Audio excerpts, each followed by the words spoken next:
ആകാശത്തെ മനോഹര കാഴ്ചകളിലൊന്നാണ് പഞ്ഞിക്കെട്ട് പോലെ ഒഴുകി നടക്കുന്ന മേഘങ്ങൾ. ഈ മേഘങ്ങൾക്ക് എത്ര ഭാരമുണ്ടാവും? ഇതെങ്ങാനും താഴെ വീഴുമോ? വെറുതെ മാനം നോക്കി നടക്കുമ്പോൾ ഇങ്ങനെ ആലോചിച്ചിട്ടുണ്ടോ?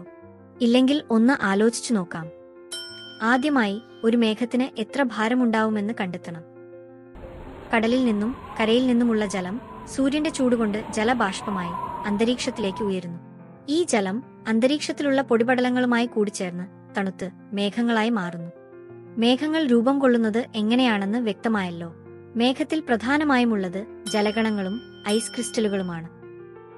1 കിലോമീറ്റർ നീളവും 1 കിലോമീറ്റർ വീതിയും 1 കിലോമീറ്റർ ഉയരവുമുള്ള മേഘം സങ്കൽപ്പിക്കുക. ഇതിന്റെ വ്യാപ്തം 100 കോടി ക്യൂബിക് മീറ്ററാണ്. ഒരു ക്യൂബിക് മീറ്റർ മേഘത്തിൽ 0.5 ഗ്രാം ജലകണികകൾ അടങ്ങിയിട്ടുണ്ടാവും. മേഘത്തിന്റെ ഭാരം കണക്കാക്കാൻ ജലകണികയുടെ ഭാരത്തെ വ്യാപ്തം കൊണ്ട് ഗുണിച്ചാൽ മതി. അതായത് 100 കോടി ക്യൂബിക് മീറ്ററിനെ 0.5 ഗ്രാം കൊണ്ട് ഗുണിക്കണം. അപ്പോൾ ഉത്തരം 5 കോടി ഗ്രാം എന്ന് കിട്ടും. അതായത് 5 ലക്ഷം കിലോഗ്രാം അഥവാ 500 ടൺ. ഏകദേശം 100 ആനകളുടെ ഭാരം. ഇത്രയും ഭാരമുണ്ടായിട്ടും മേഘങ്ങൾ എങ്ങനെയാണ് ഭൂമിയിലേക്ക് വീഴാതെ ഒഴുകി നടക്കുന്നത്? ചുറ്റുമുള്ള വായുവിന് മേഘങ്ങളെക്കാൾ സാന്ദ്രത കൂടുതലായതുകൊണ്ടാണ് മേഘങ്ങൾ ഭൂമിയിലേക്ക് വീഴാതെ ആകാശത്ത് ഒഴുകി നടക്കുന്നത്.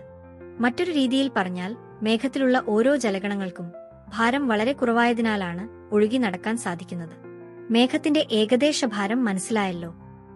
ഭാരം കൂടുതലാണെങ്കിലും മേഘം ഭൂമിയിലേക്ക് പതിക്കാൻ സാധ്യതയൊന്നുമില്ല. അതുകൊണ്ട് ആശങ്കപ്പെടേണ്ട കാര്യമില്ല.